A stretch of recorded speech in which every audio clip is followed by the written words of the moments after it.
Welcome back to the vlog. I'm Samantha, and for those of you that didn't know, I've spent the last couple of months sharing all of my travel stories right here on the blog. Recently, I've started creating and publishing a short little series talking all about my pre-trip process. This includes everything from planning for a trip all the way to packing for one. I know that thinking about and going through a whole pre-trip process isn't exactly everyone's favorite thing to do, which is why I got the idea to share my pre-trip process with you in the first place. This is actually the second installment of this short little series. In the first installment, last week's video blog post, I took you through my entire planning process for a trip. If you haven't seen that video yet, please make sure to go check it out. I'm going to make sure to link it at the bottom of this blog post as well. We're going to be using that trip that we planned in last week's post to budget in this week's post. Budgeting might be even less exciting than planning when it comes to travel, but I think it's a crucial step in that pre-trip process. Making sure that you have enough budgeted for your trip allows you a little bit more freedom to enjoy the trip. Even if budgeting isn't your favorite thing to do, or you don't think you're necessarily that good at it, that's okay, because that's why you have me. Okay, so I'm going to try and show you my screen for the majority of this video, just so you can see all of the little things that I'm going to be adding to our itinerary, or master spreadsheet, if you remember this from last week's planning video blog post. If you remember, on the left side, we have our dates that we're going to be on our trip, followed by the places that we're going to be, followed by the hours it takes to get to and from each place, or to complete an activity if that's what we have on the itinerary, and then followed by the most important part of our spreadsheet, at least for this week's post, the budget section. I'm actually going to zoom in a little bit just so you can see this little section that we're going to be working with the most today. All right, there it is. I think the most important part of it is having these 4 categories that I've highlighted here. As you can see, the first category that we have is transportation, highlighted in kind of a muted orangey color. Transportation can include anything that's used to get to your end destination, as well as traveling between destinations if you're going to multiple ones. Then highlighted in the green, we have accommodation, and that's kind of self-explanatory. Whenever you're going on a trip, you're going to need a place to stay. So that's what accommodation is there for. Our last 2 categories are probably the most, I don't know, versatile of the categories that I've included here, mainly because they're what you would think of as discretional spending. These 2 categories are your food expenses, highlighted in yellow, and exploration expenses, highlighted in blue. So kind of how we noted every single day that we're going to be on our trip, and all of the places that we're going to be per day, and all of the activities that we're going to be doing per day in the notes section further on in the spreadsheet, we're going to be doing the same thing for the budget. We're going to be budgeting for every single day. I find that budgeting on a daily basis also helps you kind of stay on track throughout your travel, especially the longer that you're traveling for.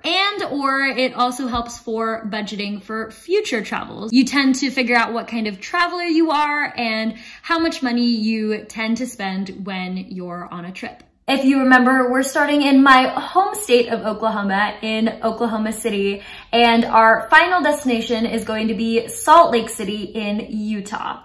However, we can't get there in just one drive, because from Oklahoma City to Salt Lake City, it's 18 hours. So we decided to divide it up and take a stopover in Denver. The first 2 days are going to be fairly easy to budget for.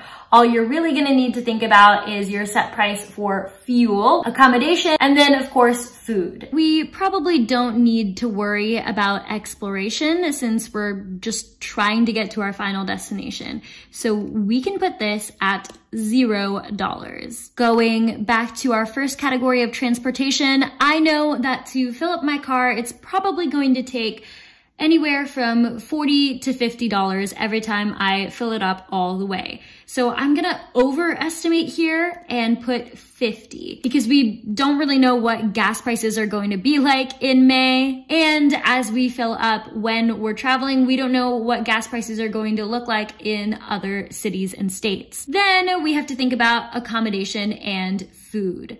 I'm actually gonna start with food here. I think we're probably going to spend a couple on 2 meals for our travel days, lunch and dinner. But I imagine they're going to be fairly quick meals. That could run us anywhere from $10 to $15 depending on what we get. So I'm going to go ahead and say that on the first day, we're gonna spend $30 on food. Now we're gonna look at accommodation. On days or nights like this where it's really kind of just a stopover, I don't like to spend a lot on my accommodation. I typically like to stay around $50 a night, which is fairly doable depending on, of course, where you're looking for that accommodation. I'm gonna go ahead and put $50 on our budget. So right now for our first day, we've budgeted out $50 for transportation, $50 for accommodation, $30 for food, and $0 for exploration.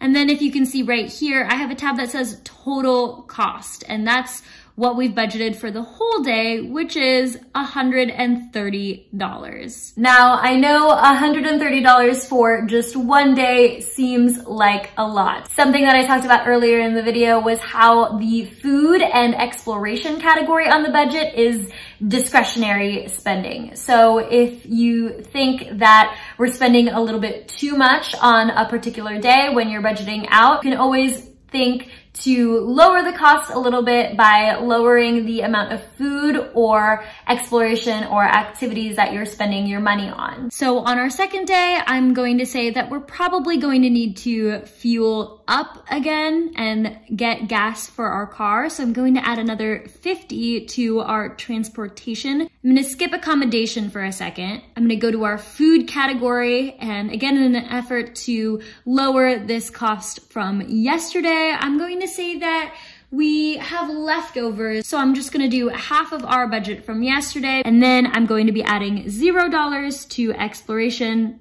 Again, just like yesterday, we're not exploring, we're just trying to get to our final destination. We're gonna come back to accommodation once again. I skipped it this second time around because we've made it to our destination in Salt Lake City. We're probably going to want a little bit more of a comfortable accommodation than something quick and easy that we did on that first day in Denver. Let's say that it's $80 a night. So I'm gonna put 80 right here. And then our total for day 2, let's add it up and see, 145. It's still early in our budgeting process and we've already gotten to why we budget. Already just 2 days in, this trip is already costing way more than I thought it was going to.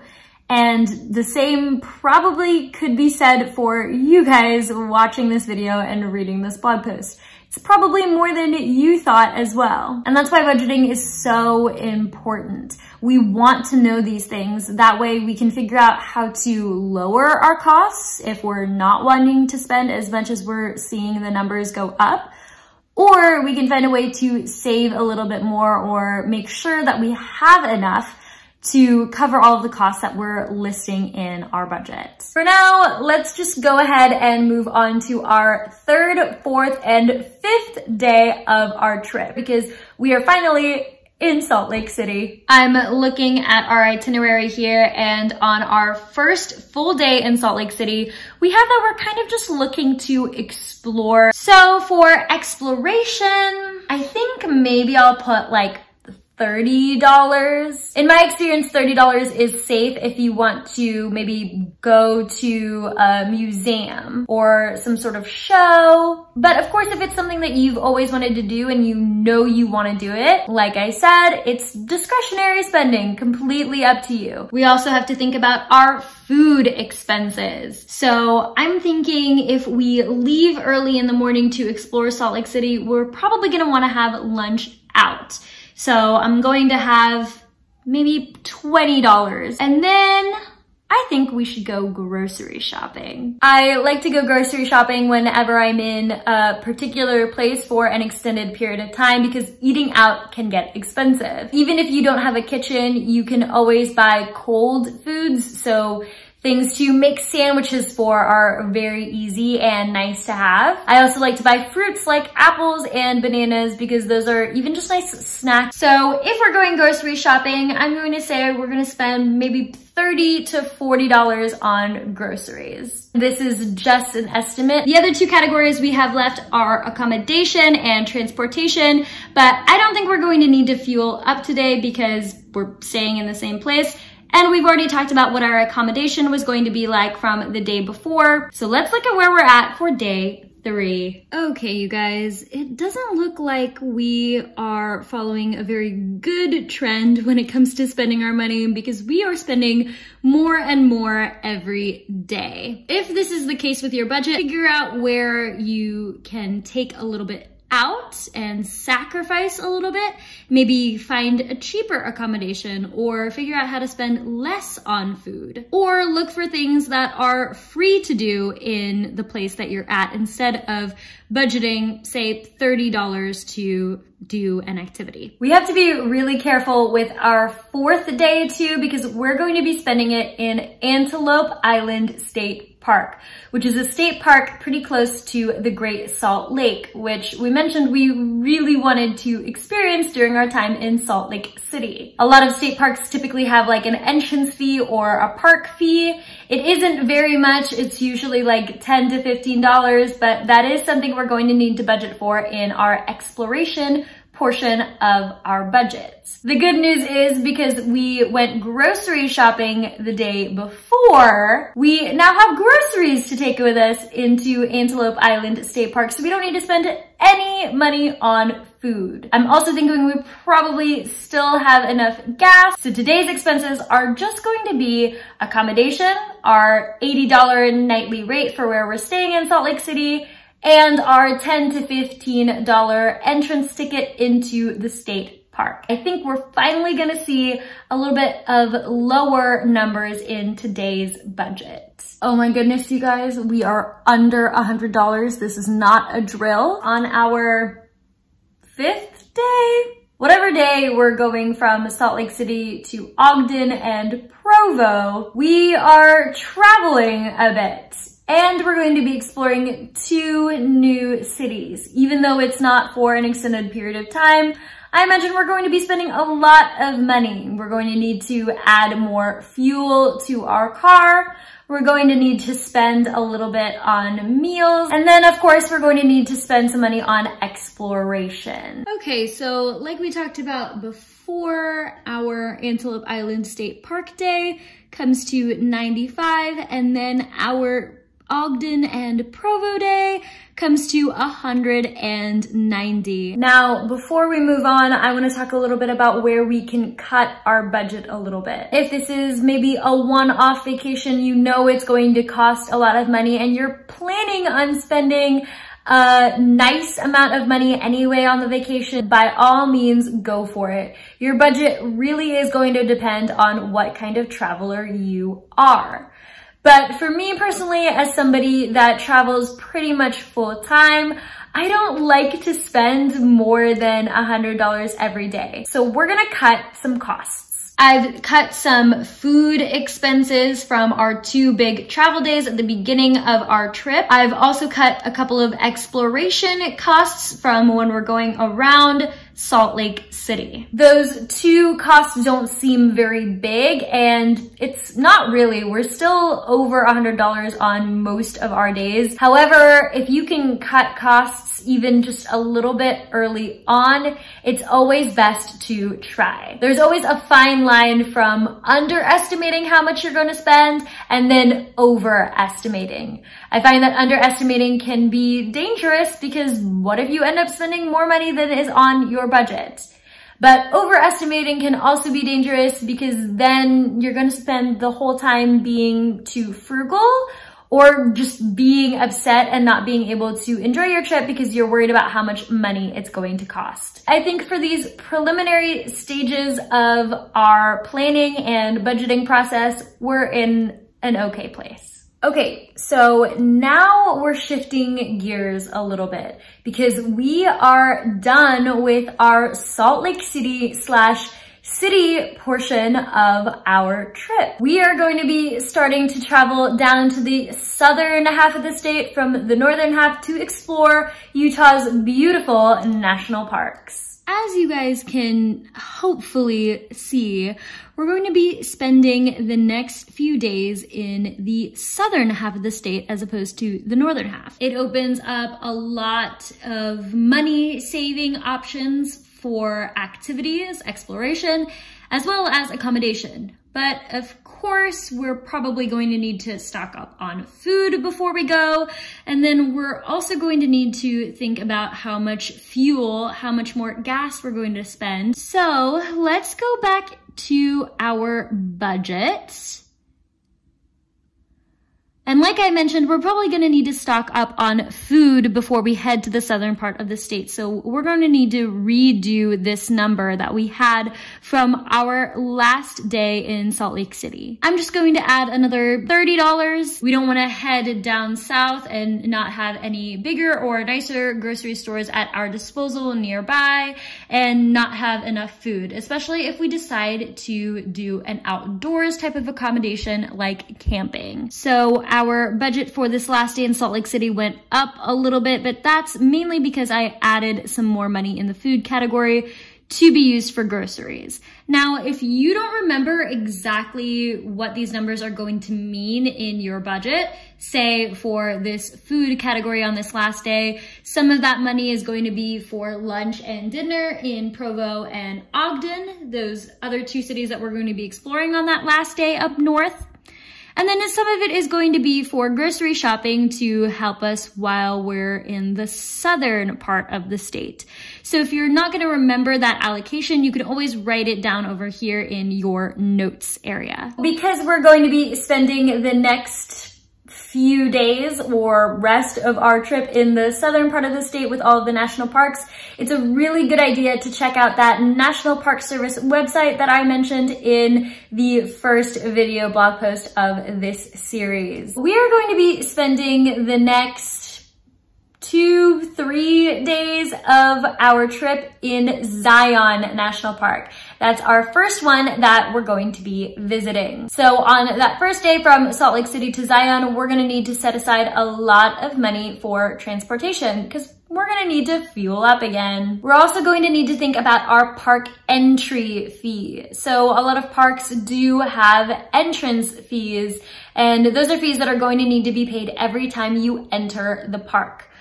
I have a national park pass, which allows me into all of the national parks and federally owned land, like national monuments, national lake shores, things like that, for free. I pay a set fee to get my little national park card. So I'm not going to put any money under exploration because I don't need to pay to enter the park. We're just going to need to now focus on accommodation. Oh, and we don't need to put any money under food because we went grocery shopping the day before we left for Zion so that we would have enough food to be in Zion. As you guys can see, we've already spent a lot less money just in our first 3-ish days in Zion versus the 5 days that we spent up north in Salt Lake City. On our first day, I made sure to budget for transportation because we're probably going to need to fuel up and add more gas to our car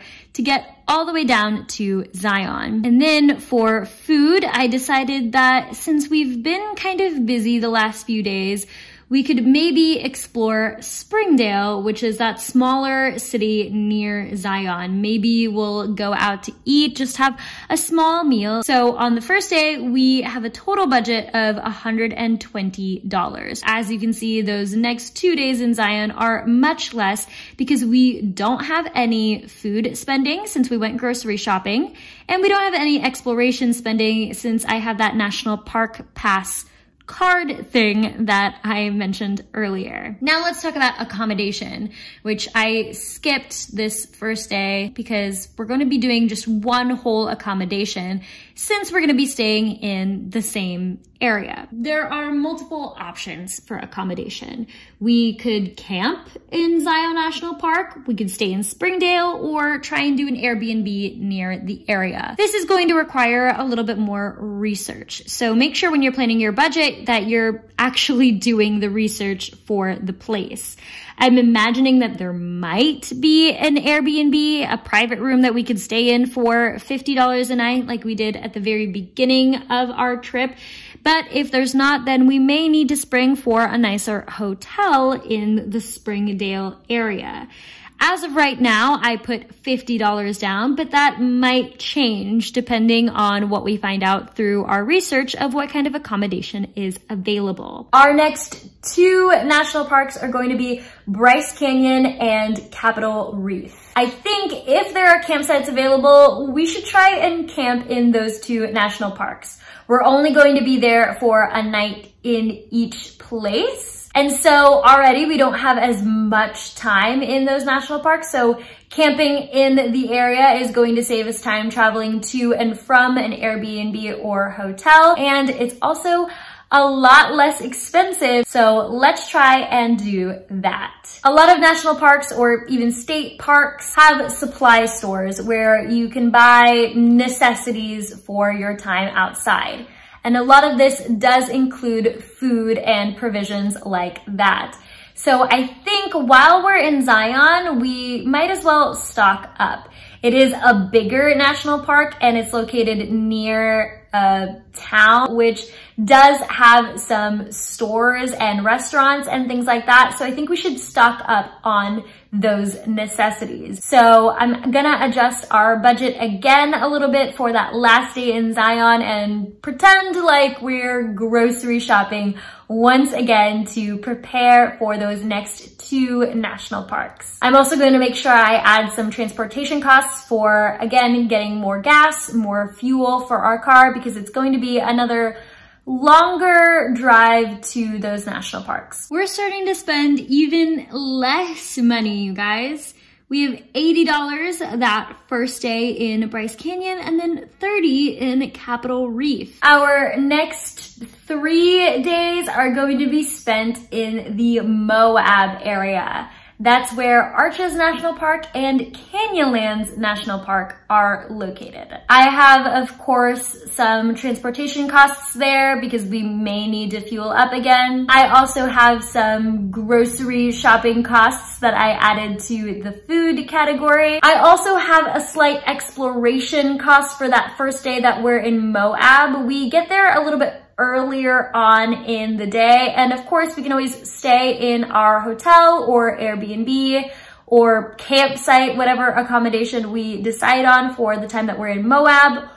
Or we can also just explore the city a little bit. Moab is very much a small town. I have been there before, but there is still stuff to explore. So we can set aside just a couple of costs for exploration on that first day. Those next 2 days while we're exploring Arches and Canyonlands National Park, we don't need to have anything budgeted for exploration or food, really.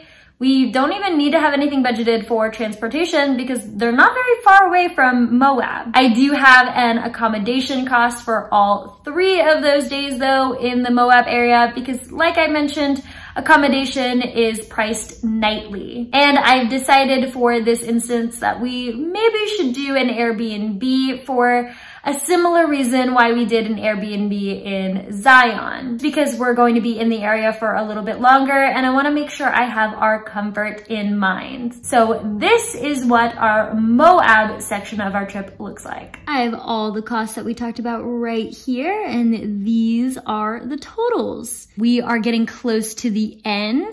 I think we only have 2 more days left. We are officially leaving Moab on Friday, June 9th, and we are driving towards Albuquerque, which is our layover place, on our way back to Oklahoma City on Saturday, June 10th. A lot of these costs for the last 2 days of our trip are going to be very similar to the first 2 days of our trip, because it's going to be a primarily driving part of the trip. We're just trying to get from point A to point B. All right, I've inputted those final costs, and here is a quick view of our entire budget. I'm just scrolling through it just so you can see some fast numbers. And of course, our total number, I've added it all up, is $1,595. $1,500 may seem like a lot, but for 2 weeks of travel, that isn't too bad. And this is everything that we're spending. Again, like I talked about earlier in the video, this is just our preliminary budget. There are a lot of ways that you can cut down costs, like I've talked about in this video. If $1,500 is better than you thought it was gonna be, then that is great. Stick to that. If it's higher than you thought it was going to be, then maybe consider staying in cheaper accommodations or not eating out as much. There's a lot you can do to fix your budgets. Just because somebody says it's going to cost this much, or that's what you read on the internet, doesn't mean that's going to necessarily be the case for your situation. Thank you guys for watching the second installment of my pre-trip process videos, the budgeting video. I hope you guys enjoyed budgeting for our trip with me, to an extent, of course. And I hope that I was able to give you even just a handful of helpful tips and tricks for the next time you have to budget for travel. If you enjoyed this video, and of course all of my videos, travel content or not, please make sure to subscribe to the blog if you haven't already. Again, this is the second installment in a series, so when you subscribe to the blog, you'll also be notified of when the third and final installment comes out. You can also follow me on social media to get real-time updates on all of my travel plans and other things I have in store for the blog. Thanks again, guys. I'll see you in the next video blog post. Bye!